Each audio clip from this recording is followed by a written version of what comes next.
Magandang hapon po sa inyong lahat. Hello? Hi? So tayo ngayon ay nasa panahon ng Adbyento. At ito ang panahon na hinahanda natin ang ating sarili. Saan natin hinahanda ang ating sarili? Una, sa Pasko agad eh. Very good, Pasko. Sa paggunita sa unang pagdating ng Panginoon. Kailan dumating ang Panginoon? 25. Noong siya ay isinilang sa Bethlehem. At yan ay ating ginugunita tuwing araw ng Pasko. Very good. So yan ang ating pinaghahandaan ng ating sarili. Yan pa lang ay isa. Ang mas importante yung pangalawa. O saan natin inihanda ang ating sarili? Sa pangalawa, sa pagsalubong sa Panginoon. Saan? Sa kanyang muling, very good, pagdating. O kailan naman ang muling pagdating ng Panginoon? So hindi natin alam kung kailan. Kaya dapat tayo ay maghanda. Hindi lang tayo dapat maghahanda sa Pasko, kundi mas importante, ihanda ang ating sarili sa kanyang muling pagdating. Very good. Ngayon, ang paghahanda ng sarili ay magdadala sa atin, ano ang mangyayari sa ating paghahanda ng sarili? Ito ay magdadala sa atin ng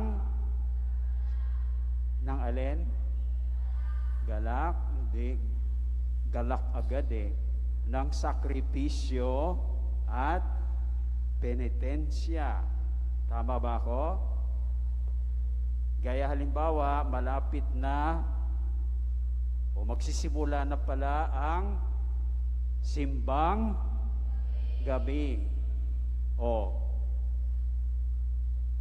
gigising ka, although mayroon na ngayong misa, anticipated, pero yung mga magsisimba ng maaga, gigising ng maaga. So talaga magsasakripisyo, hindi po ba? Magpepenitensya. Kaya ang kulay ng Adbyento ay kulay. Aling kulay? Violet. Kasi ang kulay violet ay kulay ng sakripisyo at penitensya. O, bakit ngayon pink ako? Ang violet ay naging pink. Bakit? Ay ibig sabihin, sa panahon ng Adbyento, hindi lang sakripisyo at penitensya, mayroong galak.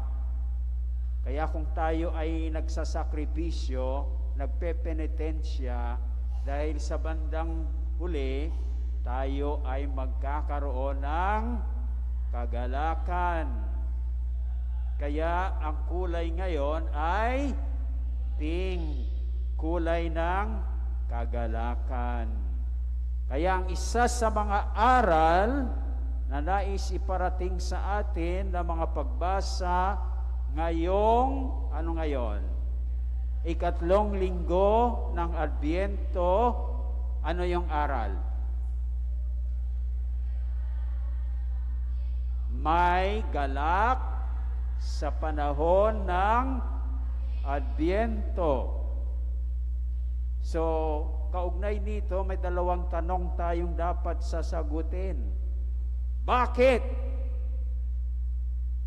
Bakit may galak sa panahon ng Adbyento?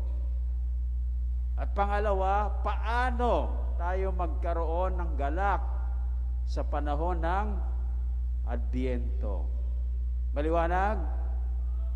O bakit tayo ay may galak sa panahon ng Adbyento? So, ayon sa ikalawang pagbasa, sa aling libro o saan nagmula ang ating ikalawang pagbasa?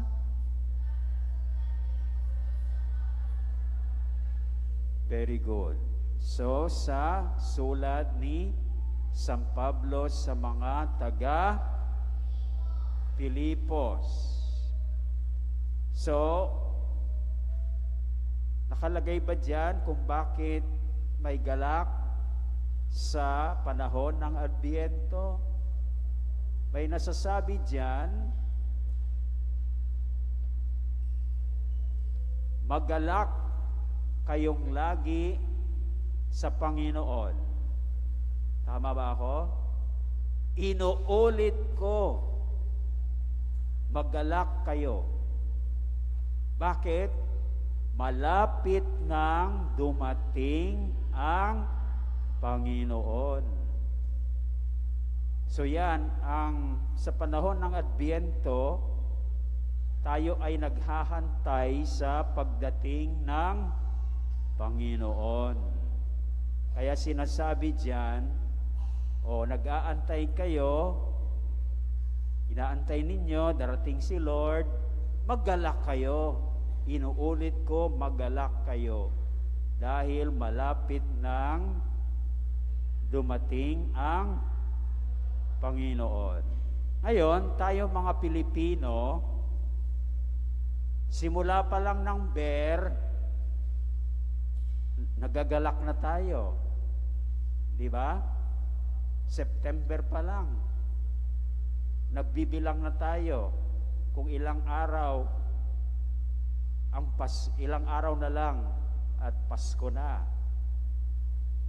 So ito ba'y tama? Bakit? Hindi pa Pasko eh. Tama. Kasi sabi nga dyan sa ikalawang pagbasa, darating pa lang ang Panginoon. So darating pa lang ang Panginoon, dapat nagagalak na kayo. Kaya tayo mga Pilipino ay nagagalak kahit malayo pa ang Pasko, ang paggunita sa unang pagdating ng Panginoon. At siyempre, tingnan po ninyo ito ngayon. Ang kulay ngayon ay rosa dahil ngayon ay linggo ng kagalakan na nagpapaalaala o naisiparating sa atin na malapit nang darating ang Panginoon. Kaya tayo ay dapat magalak. O ngayon, ayon naman sa unang pagbasa, bakit mayroong galak sa panahon ng sa panahon ng Adbyento? Bakit? O sumagot naman ditong area 2. Para tumahimik kayo ngayon, ha? Matahimik kayo. Ha? Ayon sa unang pagbasa, saan mula? Sa aklat ni Propeta Sophonias. Okay? Anong nakakasabi dyan? Nasasabi dyan, magalak ng lubusan lungsod ng Jerusalem. Nasa piling mo na ang Panginoon mong Diyos. So, ibig sabihin, talagang darating ang Panginoon. Kaya dapat kayong magalak. So, hindi lang darating, Talagang dating siya. Kung dating siya, dapat nga talaga. Kasi sigurado magsaya tayo. Okay? Pero, ang sunod na tanong, paano tayo magkaroon ng galak sa panahon? Kanina, bakit? Ngayon naman, paano? O saan naman natin makikita ang sagot sa tanong na ito? Very good. Sa mabuting balita ayon kay San Lucas. Ano yung naging daan para malaman natin na magkakaroon ng tayo pala ng galak kung gagawin natin sa panahon ng Adbyento? Anong naging daan? Ang naging daan ay noong tinanong si Jesus ng mga tao pagkatapos na siya'y nangaral sa kanila na sila ay dapat maging handa sa pagdating ng Mesiyas. Anong tanong nila? Kung gayon, ano ang dapat naming gawin? So, anong sagot ng Panginoon? Ang buod ng sagot ng Panginoon ay ito: gumawa kayo ng mabuti, huwag gumawa ng masama. So, nagbigay siya ng una, huwag gumawa kayo ng mabuti. Anong halimbawang ibinigay ni Juan Bautista? Kung kayo ay may 2 baro at mayroong isa na wala, anong gagawin ninyo? Anong mabuting gawin? Alin? Magbigay ng isa sa wala. O, mabuti ba sa inyo yon? Sigurado kayo? Para masama yata, mawalan kayo ng isang imbes ng 2 yung baro ninyo, isa na lang. Ganon talaga ang paggawa ng mabuti. Sa paggawa ng mabuti, mayroong sakripisyo. Amen! Kapag ikaw ay may maraming pagkain at mayroon diyang isa na nagugutom, anong mabuting gawin? Bigyan, magbahagi doon sa nagugutom. Etc., etc., etc. Alam na ninyo yon kung anong mga mabubuting gawin. Amen? Pangalawa, huwag gumawa ng masama. Sinong mga sinabihan niya na huwag gumawa ng masama? Yung publikano at mga kawal. Siyempre, hindi lang yung mga publikano at kawal ang sinasabihan niya, no? Tayong lahat, no? So, ano yung sinabi niya sa publikano, yung mga naniningil ng buwis? Huwag sumingil ng higit sa dapat singilin. Ano ba yung mga naniningil ng buwis sa atin ngayon? Saan sila nagtatrabaho? Anong tawag ng opisinang 'yon? BIR. Kaya kung kayo nandiyan, sinasabi ni Lord, huwag maningil ng higit sa dapat sisingilin. Masama ba yung maningil ka ng higit sa dapat singilin? Masama ba o hindi? Very good. Ang sunod, sinabi niya sa mga kawal, huwag manghingi kanino man sa pamamagitan ng pamimilit at pagpaparatang ng hindi totoo. So, ganyan bang ginagawa ng mga kawal? O yan ang sinabi ni Juan eh. So, ang manghihingi kanino man sa pamamagitan ng pamimilit at pagpaparatang ng hindi totoo, mabuti ba yon o masama? O, kaya sabi ni Lord, huwag ninyong gawin, etc., etc., etc. So, ang mga tanong sa atin ngayon,